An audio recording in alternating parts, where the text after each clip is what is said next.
bonjour à toutes, bonjour à tous. Toute une vie, le portrait sonore d'hommes et de femmes qui ont marqué leur époque et peut-être surtout les suivantes. Aujourd'hui, François Béranger, Vous n'aurez pas ma fleur. Une émission proposée par Anaïs Kien avec Sylvia Favre.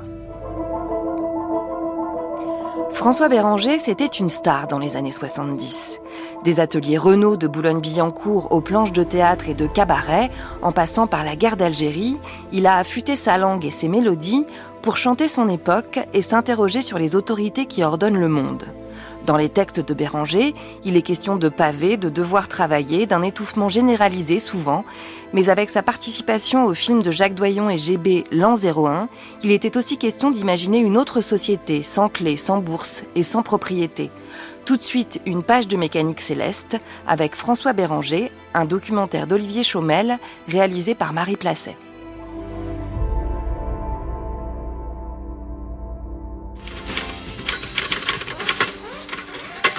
Alors, nom, prénom, date, lieu de naissance. Béranger François, 28 août 1937, à Amilly, dans le Loiret. Dans le Loiret. Ouais. Profession. Avec un S. Hein, dilettante. Ouais. Ça, c'est drôle comme métier. Dilettante professionnelle, donc. Oui, voilà. Ouais. La nuit au poste, France Inter, 1er juin 1991. Profession des parents.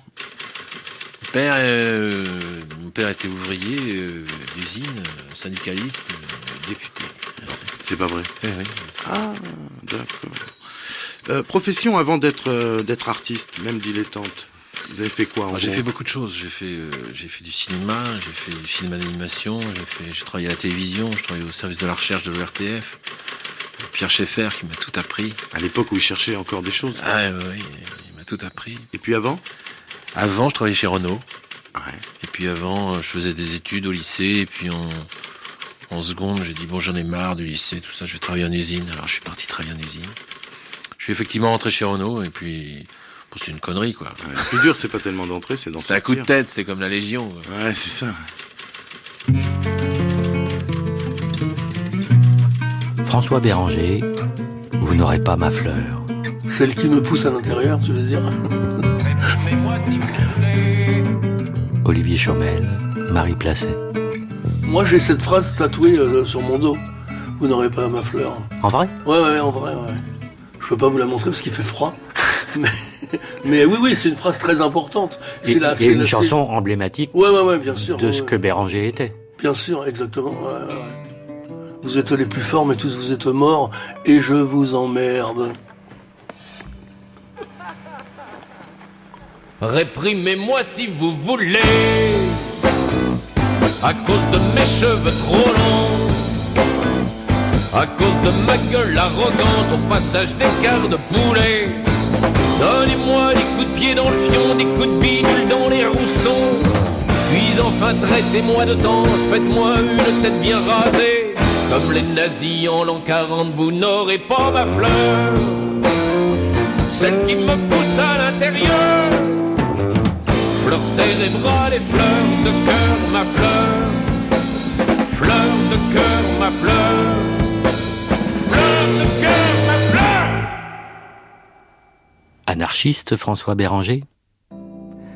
Jamais on n'entend François Béranger se décrire ainsi, mais l'hypothèse est tout de même admissible. Il a fait connaissance avec la chanson dès sa plus tendre enfance, dès sa conception, pourrait-on dire. Sa mère, en effet, piquait à la machine au domicile familial à Suresnes, payée à la pièce. Elle chantait sans cesse, connaissant un répertoire étoffé, venu de ce qu'on appelait la chanson réaliste, Fréhel, Damia. Le petit François fait tout naturellement sien ce corpus, comme on dit à l'université, où il ne mettra jamais un orteil. On est en vie, on chante, c'est tout. Plus tard, il en viendra à écrire quelques chansons, à chanter celles de Félix Leclerc, puis à enregistrer des disques.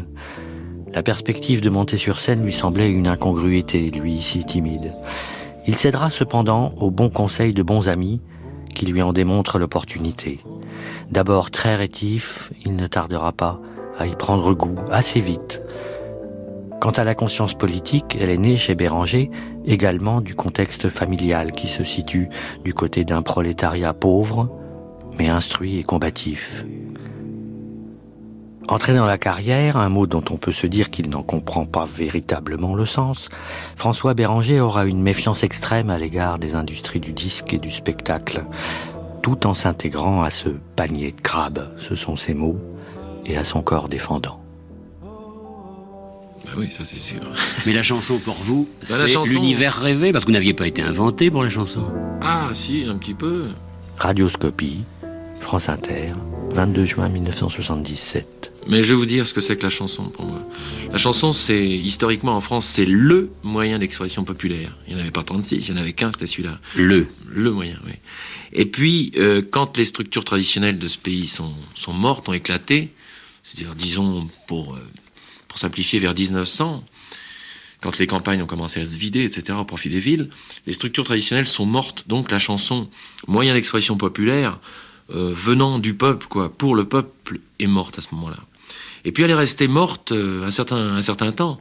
Et puis, après la guerre de 14, disons vers 1920, voilà pas qu'il y a des malins qui, à l'apparition des médias, c'est-à-dire du disque principalement, et des premières radios, ont très bien vu l'immense avantage financier et capitaliste qu'ils pourraient tirer de cette chanson-là, parce que eux, ils avaient compris que les gens avaient besoin de chansons.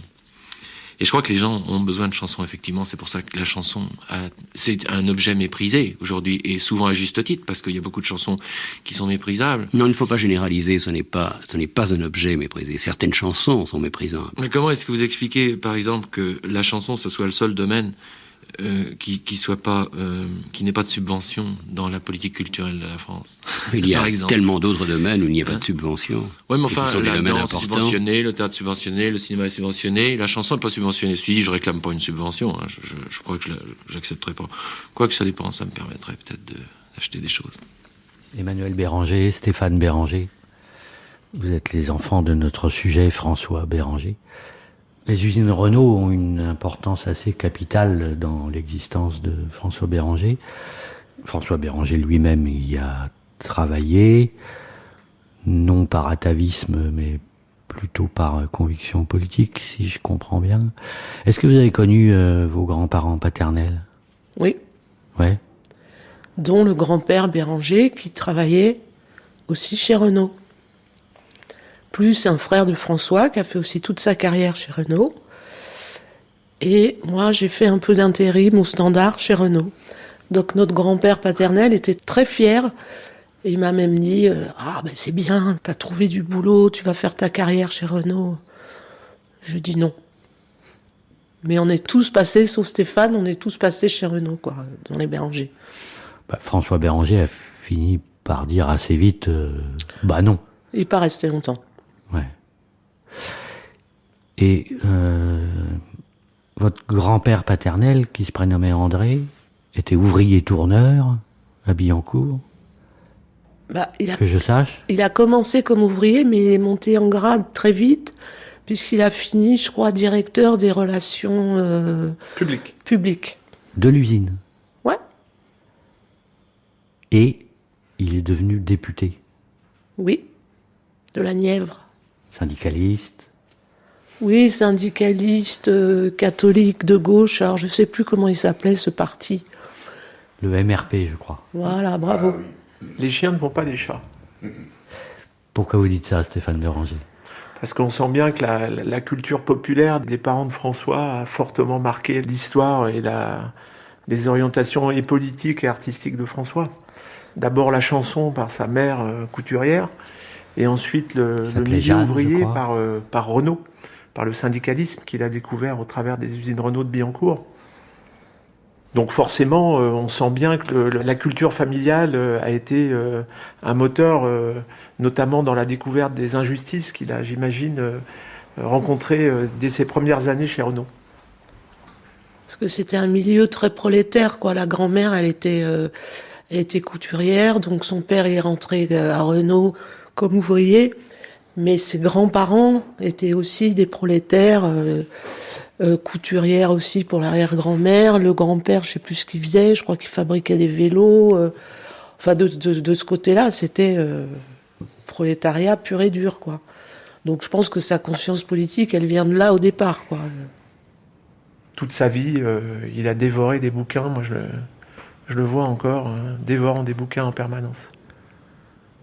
Entre 1954 et 1958, je faisais partie d'une troupe d'amateurs qui s'appelait La Roulotte, qui était d'ailleurs une troupe assez originale à l'époque parce qu'elle était, elle était composée de gens d'horizons très différents et de classes sociales très différentes.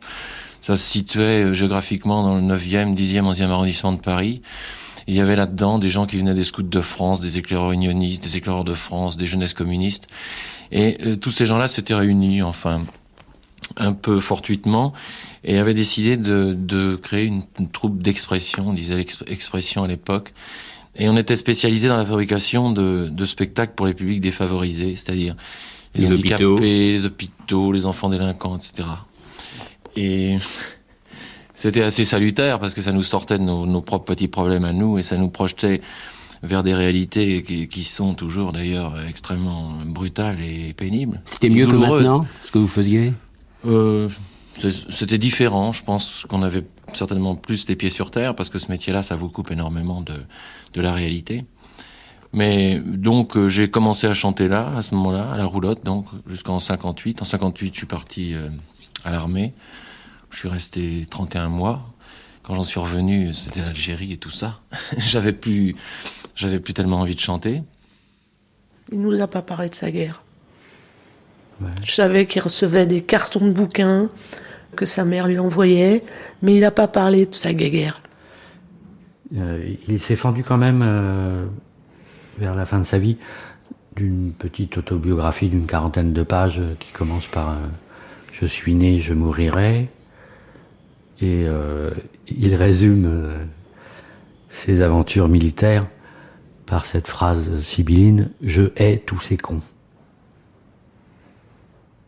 Bah ouais, qu'est-ce que je voulais que je vous dise ? Tout est dit. Tout est dit, hein. Et comment arrive-t-il à la musique ? Bah, il avait une guitare quand il était à La Roulotte, donc dans cette troupe de théâtre. Et puis il faisait gling-gling, hein, parce que c'était pas un grand guitariste. Hein. Et puis il a chanté les chansons des autres. Il a beaucoup chanté Félix Leclerc.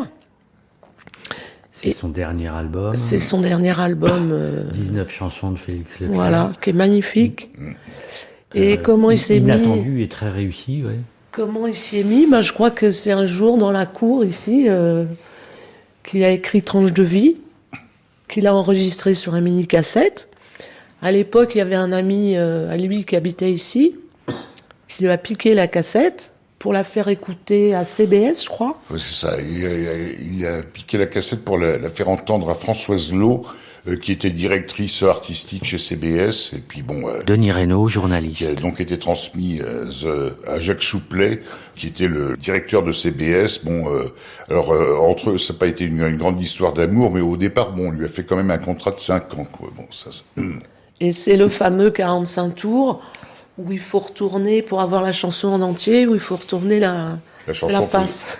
Oui, la chanson faisait quand même 4 minutes, alors aujourd'hui c'est peut-être rien, mais à l'époque pour un 45 tours c'était très long. C'est un procédé complètement inédit ça, de graver une chanson qui est trop longue pour l'espace disponible sur un 45 tours. Ouais. De sorte qu'il faut retourner le disque pour entendre la suite de la chanson. Ouais. C'est presque suicidaire d'un point de vue commercial, ça, non ? Ça a marché. Mais c'est chez CBS. Ouais. On voit peut-être naître aussi là le côté rébellion de sa personnalité, c'est-à-dire qu'il s'attachait pas à la forme, il s'attachait au message. C'est-à-dire que le gabarit du disque, pour lui, ça n'avait aucune importance. Et encore moins le commerce du disque. Encore moins le commerce du disque. Alors, la chanson qui était répartie sur les deux faces, à la fin de la première face, il y avait le fameux « C'est pas fini ». Et bon, il fallait tourner donc le 45 tours pour avoir la suite, quoi. Ça.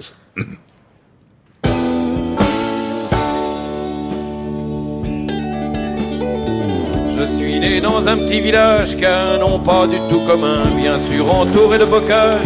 C'est le village de Saint-Martin. À peine j'ai 5 ans qu'on m'emmène avec ma mère et mes frangins. Mon père pense qu'il y aura du turbin dans la ville que de la Seine. J'en suis encore encore à me demander, après tant et tant d'années, à quoi ça sert de vivre et tout, à quoi ça sert en bref d'être né.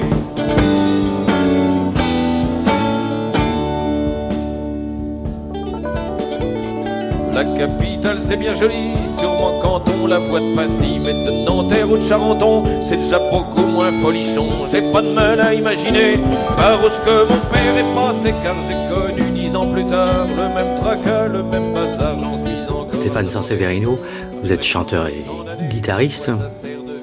Vous avez enregistré pour l'instant un disque avec le répertoire de François Béranger qui s'intitule le Bébert Project. Ouais. François Béranger, au début de sa carrière, bon, il fait quelques enregistrements, et puis on l'incite, avec insistance, à se produire sur scène. Ouais. Une idée qu'il n'avait pas eue. Il y en a plein qui ont eu ça, hein. Et Brassens c'était ça, je sais plus quel autre, oui. Alors comment est-ce que ça naît ? Je sais pas comment c'est né pour Béranger, mais ça naît dans la joie, ça naît dans le plaisir d'être sur scène. Après, il y a toujours un petit peu un truc, une espèce de flip, de trouille, de trac, de peu importe comment on l'appelle. Il était très traqueur au début. Ah ouais. À la fois c'est logique parce qu'il démarre tard quand même. Et puis aussi c'est un mec très exigeant. Il est pointu sur ses textes, toutes les musiques qu'il produit sur sa 15aine d'albums là, c'est jamais approximatif. Donc il a envie de faire le truc parfait quoi. Donc à la fois c'est normal qu'il ait peur quoi. Puis après la joie elle passe par-dessus. Quand on est sur scène c'est un peu comme quand on est sous quoi.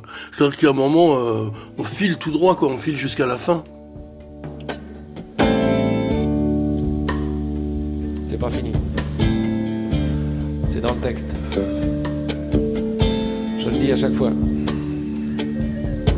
Je dis à chaque fois que je le dis à chaque fois. Merci d'être resté. Malgré tout. Faut pas fumer. Résumé du chapitre précédent.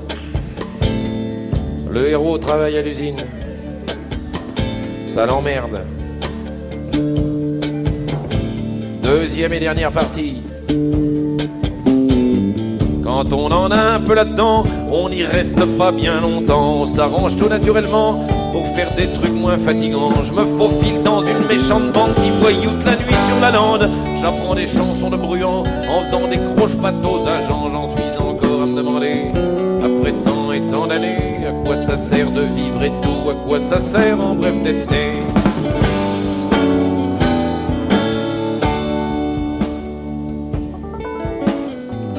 Sur la maison Poulaga, m'agrippe à mon premier faux pas, ça tombe bien, mon pote t'as de la veine, faut du monde pour le FLN. Je me farcis 3 ans de Cosby, Boresca, Kabylie, Mitidja. Y'a de quoi prendre toute l'Afrique en grippe, mais faut servir le pays ou pas, j'en suis encore à me demander.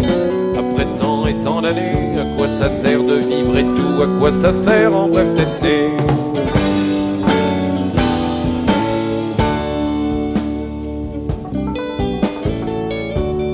Ceux qui connaissent pas l'histoire et la géographie, soit qu'ils l'ont pas appris, soit qu'ils l'ont oublié, soit qu'ils s'en foutent ou qu'ils sont trop jeunes ou trop vieux, je sais pas. Je voudrais dire que Ores, Kabylie, Mitidja, dont je viens de parler dans la chanson, c'est le nom de 3 régions d'Afrique du Nord, et plus précisément de l'Algérie, où l'armée française a livré de glorieux combats pendant la guerre d'Algérie, à laquelle j'ai participé, hélas. Je m'en excuse vivement. À la fin de la guerre d'Algérie, on s'est aperçu qu'il y avait eu 30 000 victimes du côté des forces de l'ordre et des Français de souche européenne, comme on disait, c'était l'appellation officielle, et plus d'1 million de victimes, officiellement, du côté des Français de souche nord-africaine, comme on disait aussi, c'était l'appellation officielle. Et on n'a jamais pu expliquer le pourquoi de la différence. Vive la guerre! Quand on me relâche, je suis vidé, je suis comme un petit sac en papier. Y a plus rien dedans, tout est cassé. J'ai même plus envie d'une m'aimer. Quand j'ai cru que j'allais me réveiller, les flics m'ont vachement tabassé. Faut dire que je m'étais amusé, alors balancer les pavés. J'en suis encore à me demander, après tant et tant d'années, à quoi ça sert de vivre et tout, à quoi ça sert en bref d'être né.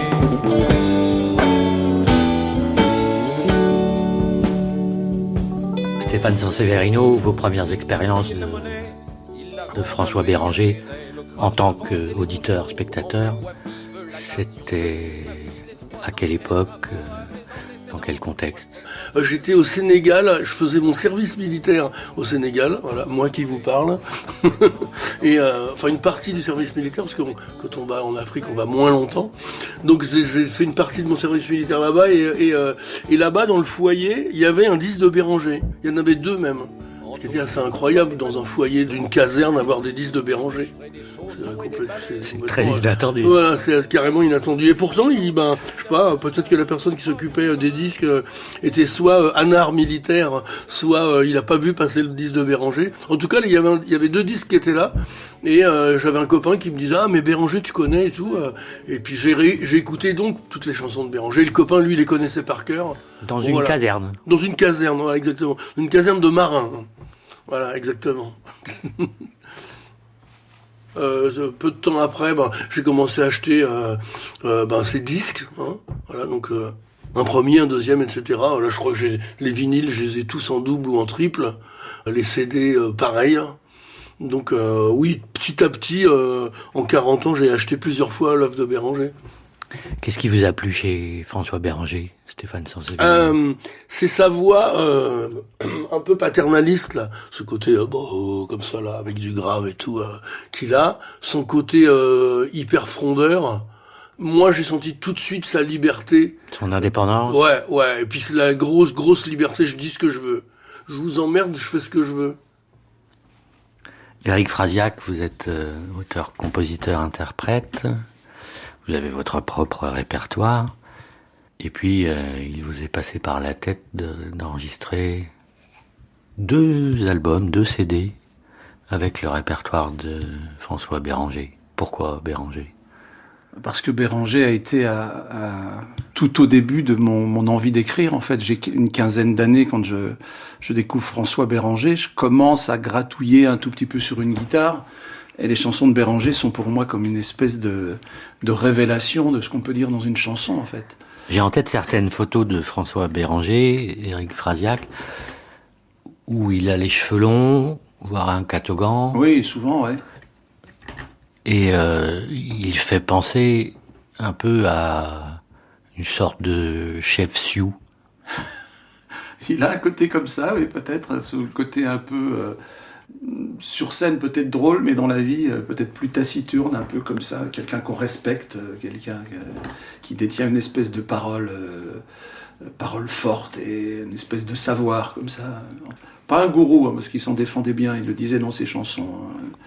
Mais il fallait que chacun fasse sa propre chanson et qu'on la chante tous en chœur. Il l'a chanté, effectivement. Dans le manifeste, là, bien sûr. Ouais. Vous dites, Éric Frasiac, que François Béranger avait une attitude de ronchon, disons, ce qui est sans doute un peu vrai. Il avait aussi une proximité extraordinaire avec son public. Ah oui, et un goût affirmé pour l'invective, pourquoi pas, le discours, l'interpellation du monde qui était dans la salle. Ah oui, c'est ça, c'était ça, c'était des moments de partage, des moments de discussion, presque des moments sur certains sujets, des genres de presque de meeting, un petit peu, quoi. Moi, je l'ai vu 4 fois, je peux pas dire exactement comment se sont passés tous les concerts de Béranger, mais on l'entend dans le double album Public, qui est sorti, je crois, à la fin des années 70. On entend que les concerts, c'était des grandes discussions, des grandes communions, des grands moments de rigolade aussi, parce qu'il aimait bien envoyer des boulets et tout ça quand ils imitaient les Pink Floyd et tout ça, parce que les Pink Floyd faisaient la pub sur Ginny et tout ça, et qu'ils faisaient des Pink Floyderies et tout ça. Ils savaient aussi rire des choses, mais aussi bien gueuler quand il fallait le faire, quoi. Ouais, c'est certain. Qu'est-ce que vous entendez par Pink Floyderie? Il faisait semblant de jouer du Pink Floyd, en fait, avec Jean-Pierre Alarcène et puis Béranger. Il faisait tout un tas de trucs comme ça pour se foutre un peu la gueule des Pink Floyd, qui couraient sur une espèce de plage en faisant la pub pour Ginny, à l'époque, qui était une boisson gazeuse, là. Et voilà, donc il y a des traces de ça sur Internet, là. Ouais. Je vais profiter de ce moment d'allégresse particulièrement intense pour vous présenter mes camarades et complices. Parce qu'on les présente toujours à la fin, je sais pas pourquoi, mais moi je préfère vous les présenter au début. Comme ça vous pourrez mettre un nom sur les erreurs. Mais il n'y en aura pas beaucoup parce qu'ils sont très bons. Mes camarades et complices, disais-je, pour le meilleur et pour le pire, parfois pour le pire, souvent pour le meilleur, comme ce soir par exemple. Les magots. À la guitare électrique, vous l'avez tous reconnu, aux pédales défectueuses. À l'orgue éminent, Jean-Pierre Larsen de Maison Lafitte, une brute. Pas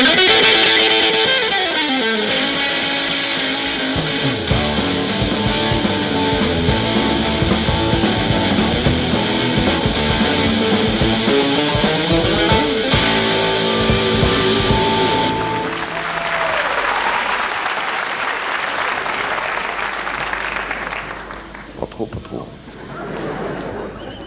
Démobilisation générale, 8e exercice préliminaire. Aujourd'hui, à l'heure dite, on s'arrête, on se parle. Comment tu l'as su, toi? J'ai entendu au poste. Bah oui, moi j'ai toujours entendu annoncer les exercices préliminaires à la radio. Alors, les types de la radio sont avec nous. C'est pas qu'ils sont avec nous, c'est qu'on est partout. C'est vraiment une chouette idée, ces répétitions d'arrêt. On reste là, peinard, à discuter. On prend surtout l'habitude de discuter avec n'importe qui, n'importe où. C'est ça qui est important. Et pourquoi on le ferait pas plus souvent? On pourrait le faire tous les jours, on pourrait le faire 10 fois par jour, 20 fois par jour. Moi je trouve qu'il y en a un petit peu marre des préliminaires. Ben allons-y, arrêtons tout pour de bon. L'an 01, film de Jacques Doyon et GB, 1973. C'est simple, il y a qu'à fixer une date. Chiche? Quel jour? Oh, n'importe. Mardi? Ouais, mais mardi, quelle heure? Pourquoi pas 15h? Mardi 15h, allez, on arrête tout. Allez, on arrête tout, mardi 15h. On arrête tout. Cette utopie est née d'un recueil d'histoires dessinées signé GB, un des historiques de Harakiri et Charlie Hebdo, avec le professeur Choron et François Cavana. Ça s'intitule L'an 01, et l'argument en est le suivant: on arrête tout, on réfléchit, on verra bien. Le travail, la production, la consommation cessent. On se débarrasse de ses clés en les jetant dans la rue. Les ultimes travailleurs sont les ferrailleurs qui ramassent les clés sous les fenêtres. GB écrit un scénario de cinéma d'après ses dessins et en confie la réalisation à Jacques Doyon, dont c'est le premier long métrage, avec le concours d'Alain Resnais et de Jean Rouch, rien que ça. L'an 01 sort en 1973. Le casting en est étourdissant, tant il comporte de célébrités. On dirait une super production. Or, le film est fabriqué avec des bouts de ficelle et un budget dérisoire. Toutes les portes étaient fermées, toutes les clés étaient jetées, on était obligé de rentrer par les fenêtres. Et la musique est de François Béranger. Toutes les maisons sont comme des prisons. Tous on est taulards, tous on est matons. Tous verrouilleurs, tous verrouillés. Le monde est petit quand les verrous sont mis. Ouvre ta porte, retire la clé. Ouvre la fenêtre et jette ta clé dans la rue. Ouvre la fenêtre et jette ta clé dans la rue.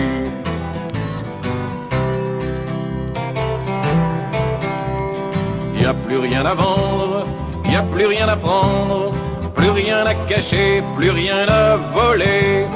Viens voir ma pendule, si t'aimes les pendules, ta propriété c'est le monde entier. Ouvre ta porte, retire la clé, ouvre la fenêtre et jette ta clé dans la rue. Ouvre la fenêtre et jette ta clé dans la rue.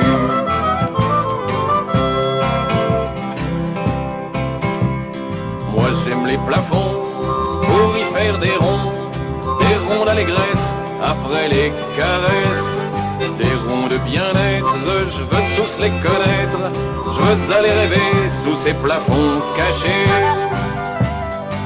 Ouvre ta porte, retire la clé, ouvre la fenêtre et jette ta clé dans la rue. Jean-Pierre Larsen, vous êtes guitariste, compositeur, arrangeur.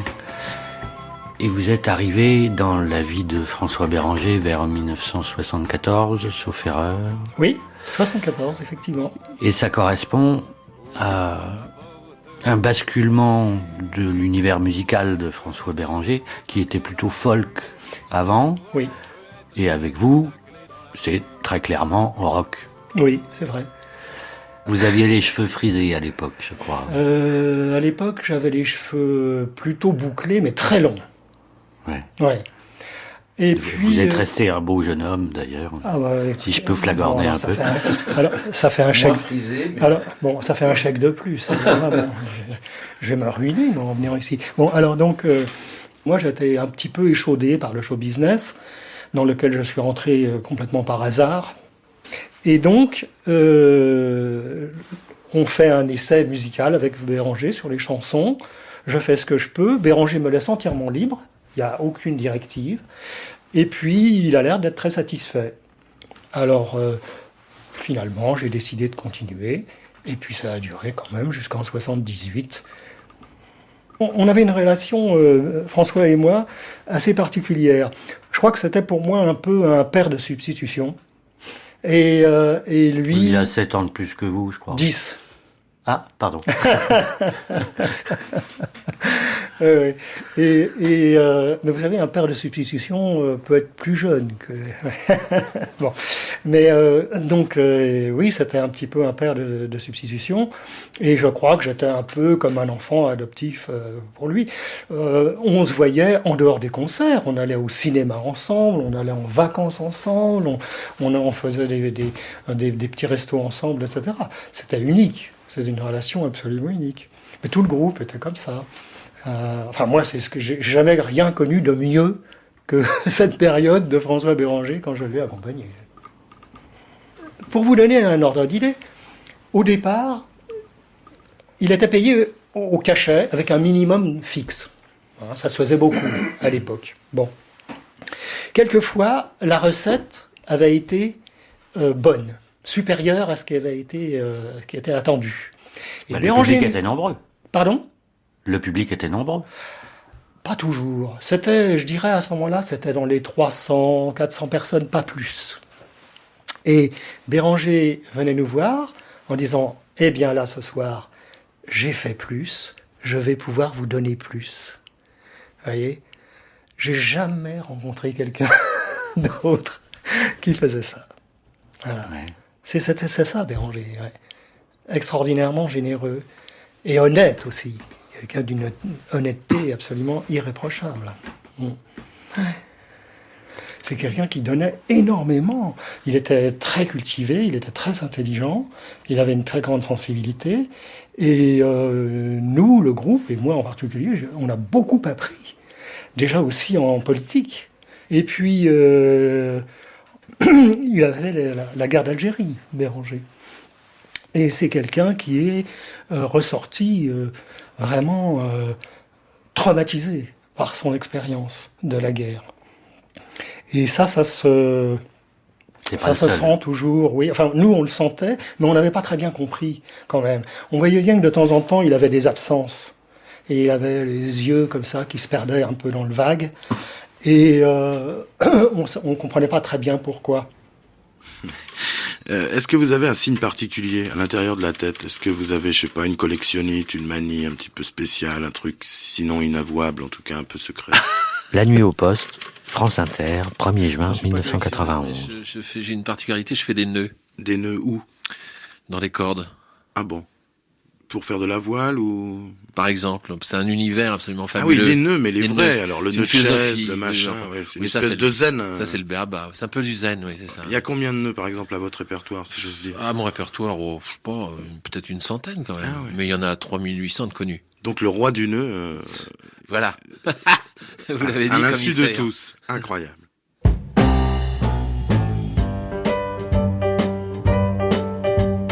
Tu me laissais dans un désert avec mon amour minéral.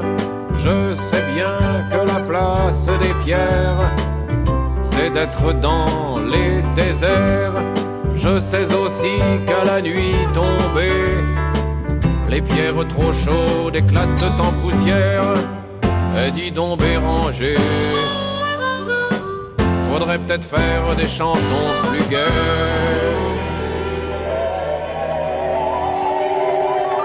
Une chanson sur Amsterdam avec une dame, ou sur une île de Bretagne dans les brumes de l'hiver. Faudrait aussi qu'on voie la dame, grande et blonde et calme, mais que ça fasse pas plus de 3 minutes à cause des programmes.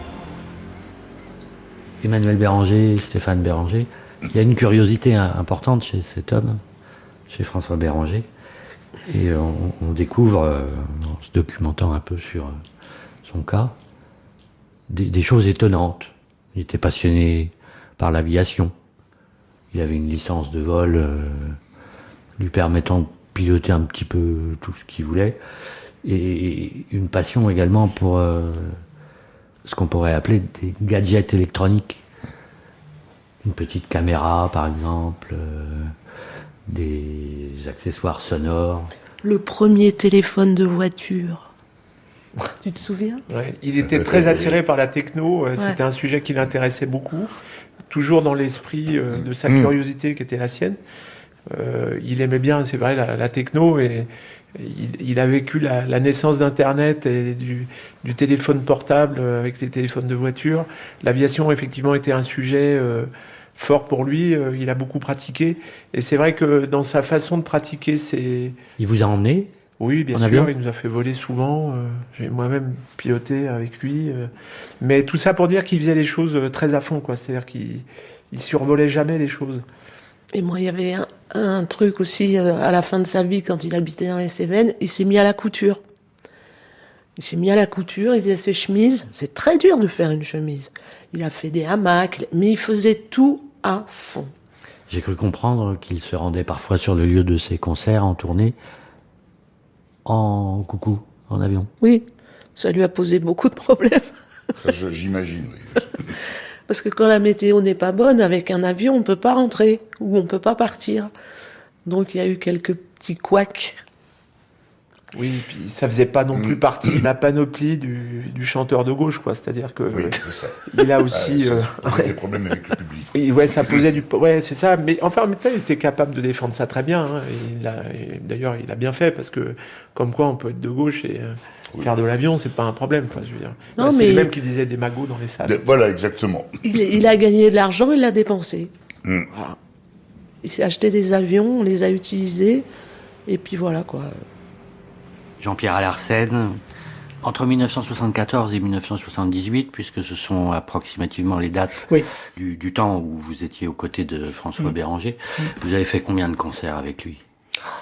Alors là, j'ai pas vraiment calculé, mais je dirais qu'il y avait une moyenne d'à peu près 70 concerts. Une moyenne, hein. C'est-à-dire que ça pouvait être un petit peu moins, un petit peu plus, mais c'est une moyenne de 70 concerts par an. Racontez comment ça se passait, Jean-Pierre Alarcène. Alors, au début, moi, quand j'ai rencontré Frère Béranger, j'avais déjà un fourgon. Vous conduisiez le fourgon ? Alors, je conduisais, et alors, évidemment, le camion était bourré de matériel. Une fois qu'on avait tout rentré, on ne pouvait plus mettre une boîte d'allumettes, quoi. C'était absolument... D'ailleurs, les gens des théâtres étaient stupéfaits. Parce que nous, on faisait tout. C'est-à-dire conduire, je conduisais, charger le camion, conduire. Voilà. Arriver une fois sur les lieux du concert, décharger le camion. Décharger, installer tout ça. Brancher tout, faire les tests après de sonorisation et jouer. C'est comme un cirque un peu. Oui, exactement comme un cirque. Quels sont vos meilleurs souvenirs de prestations avec François Béranger ? Toutes les prestations sont des bons souvenirs. C'est-à-dire que moi, je dis moi, pas pour parler de moi, parce que les autres membres du groupe, c'était un peu la même chose. Mais en tout cas, quand j'arrivais sur scène, c'était déjà le bonheur. Emmanuel Béranger, Stéphane Béranger, est-ce que vous avez accompagné parfois votre père en tournée ? Oui. Racontez-moi ça, s'il vous plaît. Emmanuel Béranger. Alors moi, qu'est-ce que j'ai fait ? J'y suis allée souvent parce que c'est un peu mon Oedipe, quoi, mon papa, mon chanteur, donc j'aimais beaucoup aller en tournée avec lui, et puis c'était j'étais un peu la fille de la star entre guillemets, j'adorais la vie d'hôtel, j'adorais et quand on était vous connaissiez toutes les chansons, je suppose. Ah oui. Et quand on était petit, après, c'était les dîners où on s'endormait sur les banquettes, où... On essayait de sentir si la salle était pleine ou pas. Alors pour nous, c'était la catastrophe s'il y avait des sièges vides, parce que ça voulait dire que ça fonctionnait pas et qu'il y avait un truc qui marchait pas. Après, on restait en coulisses et puis on écoutait ce qui se passait. Moi, je sais que j'étais très attiré par les regards des musiciens entre eux, quand il y a une mauvaise note qui passait ou un truc comme ça, parce que ça arrivait. Donc on était très, tous à fleur de peau là-dessus. Puis Emmanuel le disait, après, il y avait le démontage. Alors le démontage, ça durait 1 heure ou 2. Il y avait des gens qui restaient dans la salle avec qui ils discutaient, parce que c'était souvent des petites salles. Donc, et c'était assez artisanal tout ça. Très artisanal. Enfin, vraiment, c'était les années 70-80. Je veux dire, quand je vois le matériel aujourd'hui dont disposent les artistes, ça n'a plus rien à voir, quoi. Et puis tout tenait encore une fois dans une camionnette. Et puis après, Emmanuel disait, il y avait les sacro-saints restos qui duraient jusqu'à pas d'heure, où on entendait parler de choses qu'on n'entendait jamais ailleurs, quoi. Donc oui, c'est d'une richesse absolue. Ouais. On n'a pas de souvenirs de quotidien avec François. On a des souvenirs de spectacles. On a été baigné dans ce milieu-là très tôt. Et de fait, on n'a pas de souvenir de quotidien. Donc, on n'a pas le souvenir de quotidien d'un père dans un fauteuil avec une pipe et un livre. On a le souvenir de spectacles, de gens rencontrés, de sujets, de sociétés abordées dans le cadre des longs dîners qui suivaient les spectacles. Et on sentait bien que la culture de François était très littéraire, et puis qu'il parlait très souvent des bouquins qu'il lisait et des auteurs dont il admirait souvent les textes. C'est un canon. Tous ces mots terribles, film documentaire de Philippe Worms, 1999.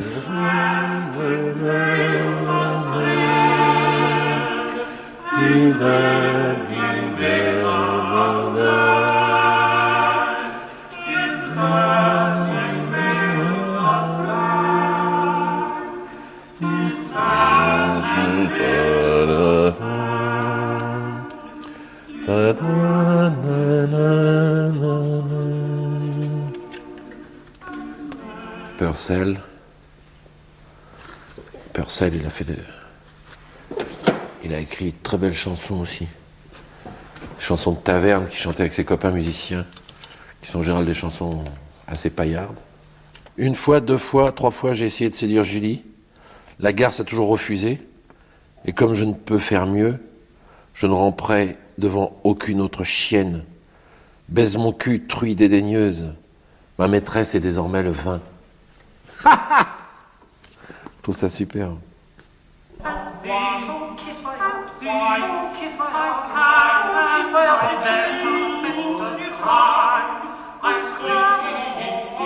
La langue de François Béranger a ses singularités, Éric Frasiac.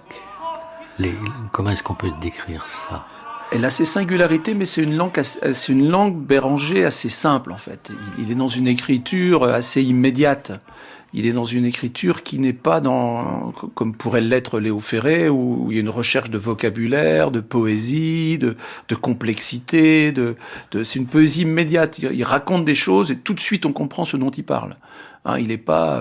Chez Béranger. Chez Béranger, bien Ferré, sûr. C'est beaucoup plus occulte. Voilà, c'est un peu plus occulte, mais Ferré laisse un tout petit peu plus de portes à ouvrir soi-même. C'est-à-dire, il donne pas toutes les clés. La mémoire et la mer, faut aller chercher, quoi. Hein, mais il y a plein de choses à comprendre. Et ce qui est bien, c'est qu'il y a une grande part d'imaginaire. Béranger, c'est dans une poésie, et j'aime bien ça, j'écris aussi beaucoup dans cet esprit-là, une poésie de l'instant, une poésie immédiate. On parle à l'autre tout de suite, quoi. On cherche pas à ce que ça soit compliqué à comprendre, quoi. C'est ce que Béranger recherchait ?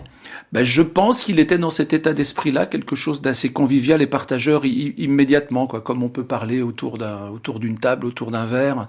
Alors, quand même avec des très belles choses. Les jours sont courts, les nuits sont brèves, brûlons la vie par les deux bouts.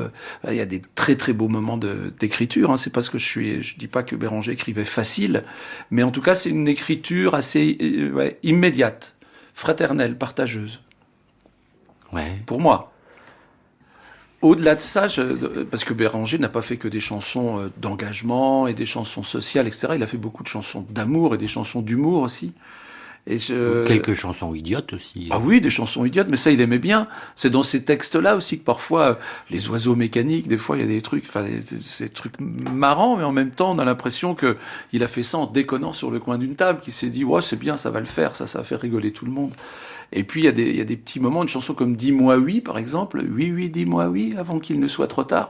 Ça, c'est dans les tout débuts. Hein. Tout début. Premier, je crois que c'est dans l'album La Chaise, peut-être bien, ou peut-être même l'album précédent.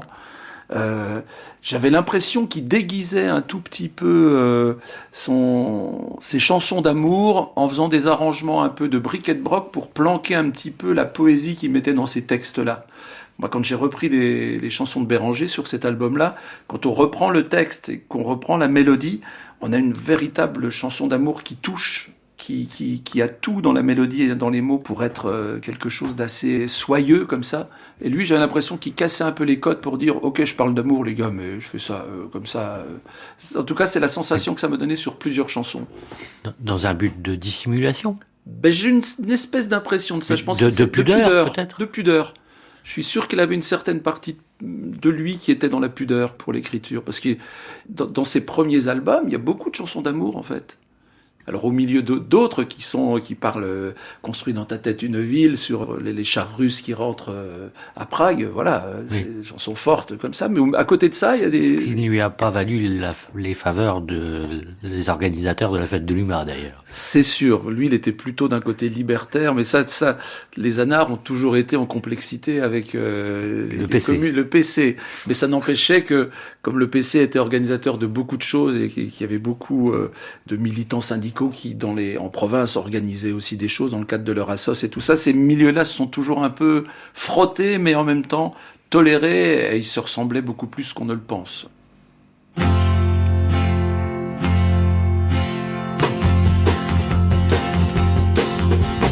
Oui, oui, dis-moi oui, avant qu'il ne soit trop tard. On n'a plus 20 ans, on sera bientôt une vieille histoire. Vivons maintenant. Arrêtons de remonter le temps, de nous déchirer en cognant sur nos vieilles blessures. On est comme sur deux parallèles, toi t'as la tienne, moi j'ai la mienne. On avance tous les deux de front, quand viendra donc la collision? Le paysage est gris et plat, perte de vue, pas d'aiguillage. À chaque effort pour converger, on se casse le nez et on perd un pied. Oui, oui, dis-moi oui. Vous, François Béranger, comment vous situez-vous ? Lorsque vous écoutez par exemple des chanteurs comme Claude François ou Michel Sardou, vous avez l'impression d'appartenir au même métier ? Michel Sardou, c'est un chanteur engagé, c'est peut-être le plus grand chanteur engagé. On n'a pas encore prononcé le mot là, mais c'est moi qui le prononce le premier, bien que je sois contre la définition, enfin l'appellation. Mais c'est certainement le plus grand chanteur engagé qu'on ait, qui travaille avec un team, avec une équipe de gens extrêmement avisés, et ce sont des gens qui lisent les journaux, qui savent ce qui va intéresser la majorité des Français, qui suivent les sondages, etc. Bon, des fois ils se trompent, ils vont un peu trop loin. Et vous travaillez vous aussi avec des gens avisés. Les gens de votre orchestre sont des gens avisés. Vous avez une administration, vous avez des gens qui vous suivent. Oui, non, mais c'est pas ce que je voulais dire. Je veux dire que la fabrication d'une chanson de Sardou, je sais pas exactement comment ça se passe, parce que je suis pas dans le secret des dieux. Mais je pense que c'est quand même une espèce de brain trust qui fabrique ça, et de la manière la plus avisée qui soit, c'est-à-dire en faisant pratiquement du marketing ou du merchandising. Et alors, Sardou, pour moi, c'est un grand chanteur engagé. Il est engagé dans des idées qui sont pas les miennes. Et c'est certainement un personnage très, très dangereux, enfin, au niveau de ses chansons. Vous êtes pas dangereux, vous ? Comment je sais pas. Comment appelez-vous votre danger, s'il y en a un ? C'est le danger de la vérité ? Non, le danger, c'est peut-être... Effectivement, quand on manipule des mots et quand on les projette vers les gens, il y a un certain danger. Enfin, je ne sais pas s'il faut dire danger. Il y a un phénomène qui se passe. Parce que un mot chanté, surtout, ça prend parfois une importance absolument extraordinaire, quoi. Les gens viennent vous en parler après. Et là, vous êtes sur le derrière, parce que vous apercevez que chacun fait sa propre chanson avec la vôtre. Ça vous est arrivé, me semble-t-il, Stéphane Sanseverino, de faire monter François Béranger sur scène à vos côtés ? Ouais, une fois. Une seule fois? Ouais, une fois. J'avais des concerts importants à la Cigale et je l'ai appelé en disant il va me dire non. Et j'ai dit pourquoi tu viendrais pas chanter le tango de l'ennui avec moi? Et il m'a dit oui tout de suite. Voilà, je sais plus la date. C'était le début de la déclaration de sa maladie, puisqu'il en profitait pour venir à Paris faire des tests. Donc il avait... c'est bien tombé que je lui demande de venir chanter. Mais il avait ce truc bougon déjà. Quand il arrivait à la Balance, j'ai dit « Alors ça va François, c'est bien ton hôtel, t'es content, etc. T'as bien dormi ?» Oh bah non, il y avait des touristes japonais qui hurlaient dans le couloir. Alors moi je suis sorti tout nu pour leur dire, de ma chambre pour leur dire de fermer leur gueule. Bon voilà, c'était les premières conversations à la Balance, c'était ça. François Béranger est un chanteur qui est resté, de sa propre volonté, toujours marginal d'une certaine façon. Ah oui. Jean-Pierre Alarcène. Oui, absolument. Oui. C'était un marginal, et d'ailleurs, encore une fois... Et il recherchait cette position. Alors justement, je ne pense pas. Je ne pense pas. Être marginal, c'est pas toujours une situation très confortable dans nos sociétés. Et là, je pense que sa marginalité, encore une fois, venait de son expérience de la guerre. Sa marginalité, peut-être, était-elle justement entretenue par ses souvenirs terribles. Disons qu'il y a une espèce encore une fois, de traumatisme qui revient, qu'on le veuille ou non. À un moment donné, ça apparaît sans qu'on le déclenche. C'est pas se complaire dans le morbide ou des choses comme ça. Non, c'est qu'à un moment donné, vous êtes assailli, sans en être d'ailleurs parfois conscient, par ces souvenirs atroces. Et je pense que ça a dû lui arriver très souvent. On le voyait bien, nous, en tournée, des fois, qu'il oscillait comme ça entre ces côtés très spirituels, très drôles, etc. Une envie aussi de transmettre, qui était très agréable, parce que nous, on était quand même un peu des guignols à côté de lui. Et donc, on écoutait vraiment attentivement tout ce qu'il racontait. On était très contents d'apprendre de lui. Mais de temps en temps, il avait ses absences, il avait ses côtés comme ça. Alors, on le laissait tranquille. Je peux vous assurer qu'il n'a jamais connu le bonheur. C'est quelqu'un qui n'a jamais été heureux. Ah oui? Ah oui. Ouais. Il a jamais connu le bonheur. Il a probablement essayé de, faire des digressions dans le plaisir. Mais c'est pas pareil. Et donc, moi, je l'ai vu toujours un petit peu malheureux, toujours un peu... Alors, il avait beaucoup d'humour. À cause du traumatisme de la guerre d'Algérie? À mon avis, oui. Essentiellement ça? Oui. Ah oui, je pense, ouais. Ah, ouais. Vous savez, il y a de nombreux témoignages sur les gens qui ont connu la guerre. Et qui... alors, je parle des gens qui ont connu la guerre, le combat, vous voyez, les choses, voilà, la peur... Ceux qui ont participé à la guerre d'Algérie sont assez unanimes dans leur attitude. Ah oui. N'en parlant pas. Ah mais comme tous les gens qui ont connu la guerre. En 14-18, c'était déjà comme ça. Comment vous avez évolué politiquement depuis les années 70 ? Vous votez toujours ? J'ai pas évolué, moi, ce qui m'a cassé définitivement un pan de ma sensibilité, disons, c'est la guerre coloniale qu'on m'a fait faire entre 58 et 62, et 61 plutôt, en Algérie. Puis quand je suis revenu de là, j'avais ni envie de chanter, j'avais plus envie de croire à grand chose, parce que jusque-là on m'avait fait croire à des valeurs républicaines, démocratiques, etc., à des vertus. J'ai vu que tout ça c'était de la pisse, quoi. Donc à partir de ce moment-là, j'ai plus jamais cru à aucune forme d'organisation humaine, surtout quand elle est étatique. Tous ces mots terribles, film documentaire de Philippe Worms, 1999. Je voudrais lire une citation de George Orwell, qui est évidemment tout à fait d'actualité. Le pamphlet devrait être la forme littéraire d'un âge comme le nôtre. Je recommence. Le pamphlet devrait être la forme littéraire d'un âge comme le nôtre. Nous vivons à une époque où les passions politiques sont vives, où les véhicules de libre expression deviennent de plus en plus rares et où le mensonge organisé règne sur une échelle inconnue jusqu'à présent. Pour combler les lacunes de l'histoire, le pamphlet est l'outil idéal. Et ça m'amène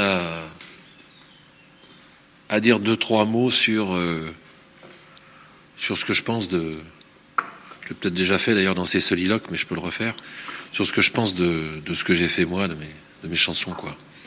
Je crois que si c'était à refaire, j'essaierais d'être beaucoup plus pamphlétaire, beaucoup plus incisif, beaucoup plus méchant, beaucoup plus saignant, quoi. Parce que je pense que devant une telle conjonction de conneries, il n'y a pas 36 solutions à avoir, quoi. On peut pas pactiser, quoi. On peut pas dire ah bah oui, mais les gens sont quand même gentils, etc. Non. Il y a la connerie, la cruauté, et puis voilà. Et ça, il faut tout le temps le dénoncer, et le dénoncer de la façon la plus forte possible, ce qui est d'ailleurs pas évident.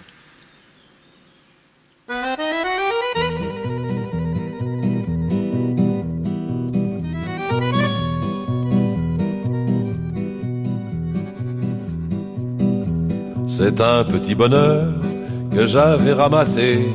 Il était tout en pleurs sur le bord du fossé.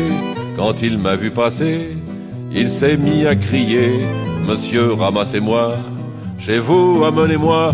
Mes frères m'ont oublié, je suis tombé, je suis malade. Si vous ne me cueillez point, je vais mourir, quelle balade. Je me ferai petit, tendre et soumis, je vous le jure. Monsieur, je vous en prie, délivrez-moi de ma torture. J'ai pris le petit bonheur, l'ai mis sous mes haillons. J'ai dit, faut pas qu'il meure, viens-t'en dans ma maison. Alors le petit bonheur a fait sa guérison. Sur le bord de mon cœur, il y avait une chanson. Mes jours, mes nuits, mes peines, mon deuil, mon mal, tout fut oublié. François Béranger, Vous n'aurez pas ma fleur. Avec Stéphane Sanseverino, guitariste et chanteur, Emmanuel et Stéphane Béranger, les enfants de François Béranger, Éric Frasiac, auteur, compositeur, interprète, Jean-Pierre Alarcène, guitariste et arrangeur, Denis Reynaud, journaliste. Il a fait des bourgeons, c'était le paradis. Extrait de L'An 01, film de Jacques Doyon et GB, 1973, et de Tous ces mots terribles, film documentaire de Philippe Worms, 1999. Merci à Jacques Doyon, cinéaste, à la bibliothèque de l'École des Mines de Paris, à Daniel Panchenko, à Bénédicte Victor Pugebet et à Antoine Vuilloz de la Discothèque Centrale de Radio France. Coordination Anaïs Kien, attachée de production Sylvia Favre, documentation d'actualité Karine Huyghe, archivina Véronique Jolivet, prise de son Olivia Branger et Cédric Chatelus, mixage Manon Hussin. Je me suis dit, il me reste la vie, j'ai repris mon bâton, mes deuils, mes peines et mes guenilles, et je bats la semelle dans des pays de malheureux. Aujourd'hui, quand je vois une fontaine ou une fille, François Béranger, Vous n'aurez pas ma fleur. Marie Placet, Olivier Chaumet. Ou bien je me ferme les yeux.